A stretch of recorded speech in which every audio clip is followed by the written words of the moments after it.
মহাকুম্ভে বিপর্যয়, অমৃত স্নানে গিয়ে পদপৃষ্ট হয়ে মৃত্যু। আর এই নিয়ে বিরোধীদের সুর সপ্তমে।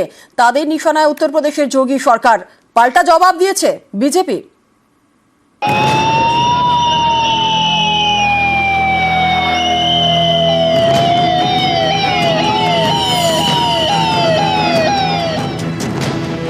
মহাকুম্ভে কোটি কোটি পুণ্যার্থীর ভিড়। এরই মাঝে অঘটন। মঙ্গলবার ছিল মৌনী অমাবস্যার রাত। অমৃত স্নানের জন্য করা হয় মাইকিং। सभी श्रद्धालु सुन लें, यहाँ लेटे रहने से कोई फायदा नहीं है। जो सोवत है सो खोवत है। उठिए उठिए, स्नान करिए। बहुत आएंगे और भगदड़ मचने की संभावना है। आगे बढ़िए, आगे बढ़िए। অমৃত স্নানের জন্য পুণ্যার্থীদের আহ্বান। এতে ঢল নামে, তারপর সেই ভিড়েই বিপত্তি। ব্যারিকেড ভেঙে পদপিষ্ট হয়ে মৃত্যু। অনেকেই বলছেন এরকম ভিড় যে হবে সেটা তো প্রশাসন আগেই জানতো, তারপরেও তারা কেন ভিড় সামলাতে ব্যর্থ হলো? পুণ্য অর্জন করতে গিয়ে কেন এইভাবে প্রাণ দিতে হলো? যাওয়া এবং আসার লাইন একসঙ্গে পুলিশ করে দিল। স্থানীয় বাইকাররা যারা 500 টাকা 600 টাকার বিনিময়ে মানুষকে সঙ্গমে নিয়ে যায়, তারা ওই রাস্তার উপর গাড়িটা ঢুকিয়ে দিল এবং এমন একটা ভিড়ের চাপ সৃষ্টি হলো, আমাদের যে 17 জন ছিল আমরা একে অপরের জন্য সব বিচ্ছিন্ন হয়ে গেলাম। পুলিশ প্রশাসনের কোনো দেখা নেই। 3 জন পুলিশ দাঁড়িয়ে দাঁড়িয়ে তারা মোবাইল ঘাঁটছে, অথচ মানুষ যে কি বিপদের মধ্যে আছে তার কোনো বালাই নেই। অনেক মানুষ বলছে যে আমাদের একটু হেল্প করুন, প্রচুর এত ভিড়ে আমরা চেপাচেপি হয়ে যাচ্ছি, কিন্তু তারা কোনোভাবে কিছু, এবং সর্বোপরি 2 দিক থেকে গাড়ি, এবং তার মাঝখানে যে সরু ফাঁকা জায়গাটা, তাতে শয়ে শয়ে লোক যাওয়ার চেষ্টা করছে, সবাই যাওয়ার চেষ্টা করছে। আমরা একটু পরে এসেছিলাম, আমাদেরও মানে জীবন সংশয়ের মধ্যে পড়ে গেছে। পদপিষ্ট হয়ে মৃত্যু, অনেকে আহত। এসবের পর নজরদারি বাড়ায় প্রশাসন। ঘাটগুলিতে বাড়তি পুলিশ মোতায়েন করা হয়। হেলিকপ্টারে চলে নজরদারি। নজরদারিতে ড্রোনও উড়ানো হয়। 90 से ज्यादा लोग गंभीर रूप से या सामान्य रूप से घायल हुए।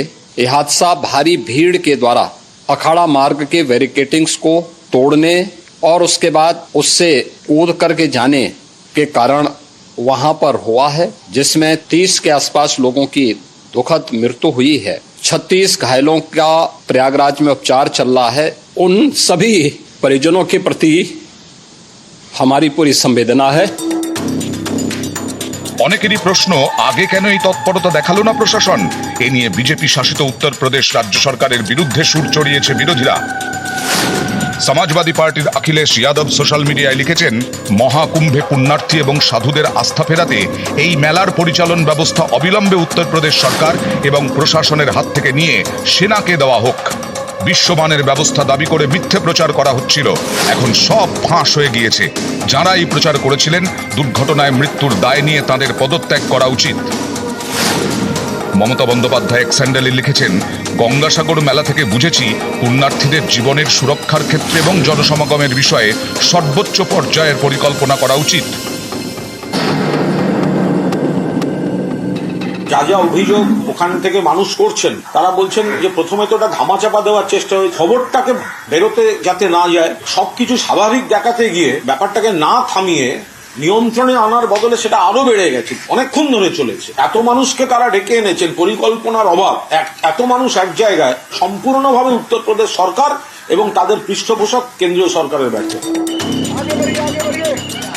মহাকুম্ভে পদপিষ্টের ঘটনায় সরকারকে আক্রমণ করেন লোকসভার বিরোধী দলনেতা রাহুল গান্ধী। তিনি সোশ্যাল মিডিয়ায় লেখেন, এই মর্মান্তিক ঘটনার জন্য অব্যবস্থাপনা দায়ী। ভক্তদের বদলে ভিআইপিদের ওপর প্রশাসন বিশেষ মনোযোগ দিচ্ছে। মহাকুম্ভের এখন অনেক সময় বাকি আছে, আরো অনেকে স্নান করবেন। এমন মর্মান্তিক ঘটনা যাতে আর না ঘটে সেদিকে সরকারের নজর দেওয়া উচিত। সঠিকভাবে তদন্ত হওয়া প্রয়োজন। কোনো চক্রান্তও থাকতে পারে। অত্যন্ত দুঃখজনক ঘটনা, দুর্ভাগ্যজনক ঘটনা। এত লোক একসাথে চলে আসার ফলে আমার মনে হয় যত ভালোই ব্যবস্থা হোক, তার তো একটা ক্যারিং ক্যাপাসিটি বা সর্বোচ্চ ক্ষমতা থাকে, তার বাইরে বেশি লোক চলে এসেছিল। মৌনী অমাবস্যায় অঘটন, এরপর 12 এবং 26 ফেব্রুয়ারি মহাকুম্ভের শাহী স্নান।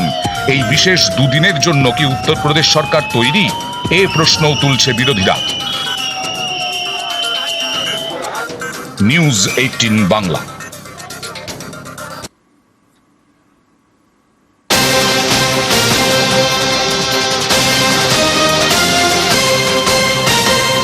আর ব্রেকিং নিউজের দিকে নজর রাখতে হচ্ছে মহাকুম্ভে পদপৃষ্ট হয়ে রাজ্যের বাসিন্দার মৃত্যু। আরো একবার আপনাদের জানাই, মহাকুম্ভে পদপৃষ্ট হয়ে রাজ্যের বাসিন্দার মৃত্যু। পশ্চিম মেদিনীপুরের শালবনের বৃদ্ধার মৃত্যু।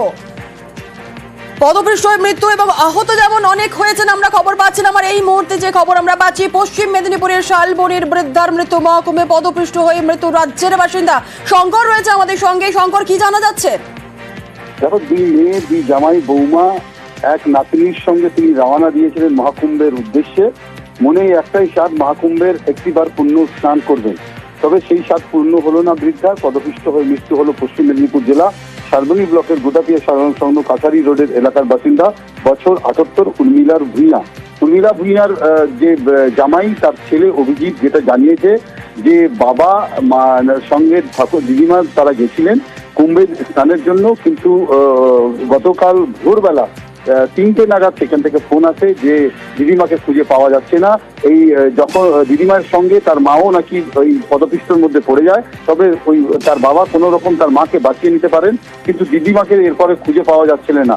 বহু খোঁজার পর তাদেরকে জানানো হয়েছে যে স্থানীয় প্রয়াগরাজের যে মেডিকেল কলেজ রয়েছে, মতিলাল নেহেরু মেডিকেল কলেজ, সেইখানে অনেক দেহ রয়েছে। সেইখানে গিয়ে তারা শনাক্তকরণ করতে পেরেছে যে উর্মিলার ভূঁইয়া পদপিষ্ট হয়ে মৃত্যু হয়েছে বলে।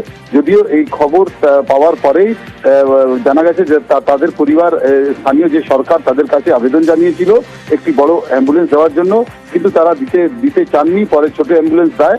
এরপরে তারা আবার জোর করার পর যে এত লোক কিভাবে যাওয়া হবে, এরপরে নাকি যে উত্তরপ্রদেশের সরকার তাদের একটি বড় অ্যাম্বুলেন্স দিয়েছে, আর সেই অ্যাম্বুলেন্স করে তারা আজকে খড়গপুর পৌঁছানোর কথা।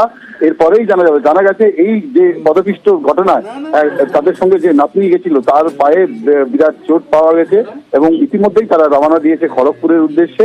পশ্চিম মেদিনীপুর জেলার পুলিশ ধৃতিমান সরকার জানিয়েছেন যে ওই পরিবারের সঙ্গে কথা হয়েছে, তবে ঠিক কি কারণে তার মৃত্যু হয়েছে তা নিয়ে আমরা তদন্ত করছি। পরিবার ফিরলে তাদের সঙ্গে যোগাযোগ করা হবে এবং সরকার সব ধরনের নজর রেখেছে তাদের উপরে। ধন্যবাদ। ব্রেকিং নিউজের দিকে নজর রাখতেই হচ্ছে মহাকুম্ভে পদপৃষ্ট হয়ে রাজ্যের বাসিন্দার মৃত্যু।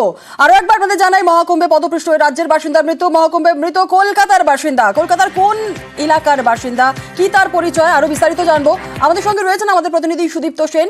সরাসরি চলে যাব সুদীপ্তর কাছে। সুদীপ্ত, কলকাতার রাজ্যের বাসিন্দার মৃত্যু, মহাকুম্ভে মৃত কলকাতার বাসিন্দা, কোন এলাকার বাসিন্দা, কি তার পরিচয়, কি জানতে পারছি আমরা?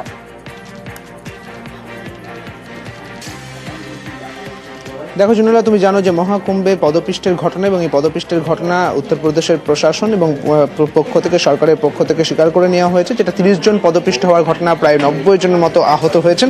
এবং এবার যেটা জানা যাচ্ছে যে একদম রাজ্যে এই কলকাতাতেই একদম অশ্বিনীনগর অর্থাৎ গল্ফ গ্রিন থানার অন্তর্গত অশ্বিনীনগরের বাসিন্দা বাসন্তী পোদ্দার, তিনি তাঁর পদপৃষ্ট হয়ে মৃত্যু হয়েছে। এই মুহূর্তে সেখানেই রয়েছি, কথা বলার চেষ্টা করব তার পরিবারের মানুষের সঙ্গে। ঠিক কবে নাগাদ গিয়েছিলেন? সোমবার দিন। খবরটা আপনারা কবে পেলেন? আমরা কালকে পেয়েছি।